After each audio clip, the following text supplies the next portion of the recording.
Alors Guillaume, tu as assisté à la dernière séance plénière de la communauté d'agglomération Sarreguemines-Confluence. Quels sont, à tes yeux, les principaux points à retenir? Alors il y a plusieurs choses. Tout d'abord, au niveau touristique, l'Interco a en effet décidé de créer de nouvelles pistes cyclables et de changer le statut de l'office de tourisme Sarreguemines-Confluence. Davantage d'explications dans ce reportage. Moment d'émotion à l'ouverture du conseil communautaire, l'ensemble des élus s'est levé pour saluer la mémoire de Sylvain Neugebauer, décédé la veille. L'ancien maire de Richelin avait 67 ans. Au menu de cette 11e séance plénière, 23 points divers et variés.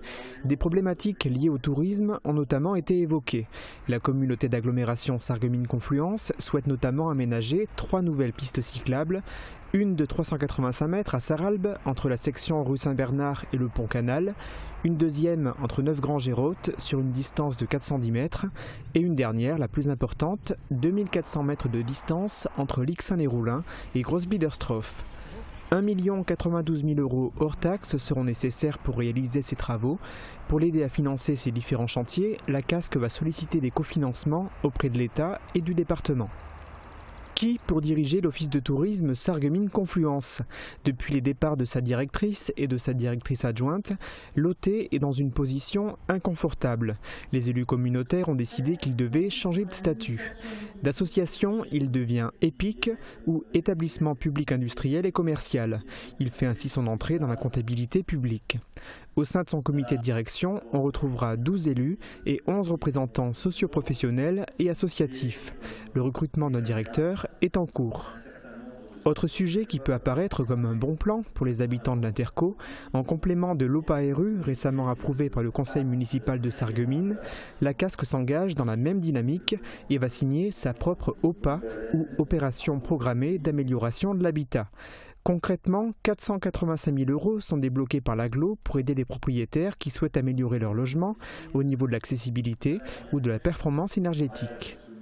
La plupart des points qui ont été approuvés lors du conseil communautaire l'ont été sans abstention ni opposition. A noter toutefois que lors du point actant la dissolution du syndicat mixte des eaux de la région de Sarralbe et son intégration au sein de la CASC, le maire de Olvin, Bernard Clavé, a voté contre. Et puis lors de ce conseil communautaire, il a également été question de finances et d'économie. Oui, souviens-toi de l'entreprise Rucon. Elle avait emménagé en 2014 dans un bâtiment relais construit par la CASC sur la zone industrielle de l'Europol. Spécialisée dans la construction de ventilateurs industriels, cette société a rapidement été confrontée à un problème de place. En 2017, des travaux d'agrandissement ont eu lieu, permettant à Rucon de bénéficier d'un hall industriel de 1500 m² adossé à 600 m² d'espace tertiaire.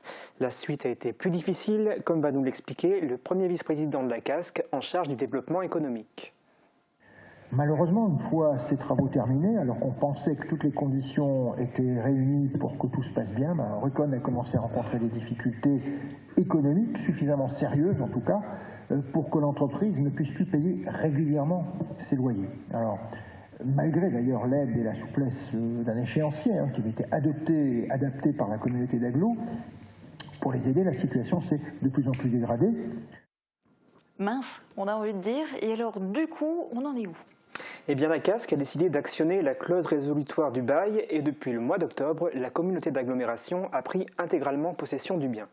Et elle a décidé quoi, l'Interco? Elle veut le vendre, elle veut le louer, ce bâtiment? Ta question est simple, mais la réponse, elle, est difficile. Bienvenue dans la subtilité. Écoutons ce qu'a décidé l'Interco. Il faut le louer. Alors pour que ça puisse se faire de la manière la plus efficace, ce qui est proposé, c'est que ce soit notre SEML, Sarreguemines-Confluence, qui gère déjà de nombreux équipements industriels et logistiques avec beaucoup de succès, et bien que ce soit elle qui soit chargée de cette mission. Mais pour que cela soit possible, eh bien, il faut qu'on lui cède ce bâtiment relais. La CASC a donc décidé de vendre ce bien au prix de 1 468 615,22 € pour le louer. Alors ça, c'était pour tout ce qui concerne le développement économique. Il y a aussi les finances. Oui, pendant de longues minutes, que l'on peut sans doute comptabiliser en heures, Jean-Claude Kratz, vice-président en charge des finances, a présenté à l'Assemblée le nouveau pacte financier et fiscal. Si tu veux, c'est un texte qui définit notamment les relations entre les communes et l'Interco, qui paye quoi, qui reçoit quoi. Avec en plus deux autres acteurs majeurs, les entreprises et l'État. Pour schématiser et rendre compréhensible ce qui a été décidé lors de ce Conseil, voici ce que l'on peut dire. Le nouveau pacte financier et fiscal est plus favorable pour la casque et assure une meilleure équité entre les communes. Il a été largement adopté par l'Assemblée communautaire. Il y a seulement eu 2 abstentions, Evelyne Firtion et Daniel Muller, tous deux élus de Hambach. Ils estiment sans doute que la commune qu'ils représentent risque de pâtir de ces nouvelles règles du jeu.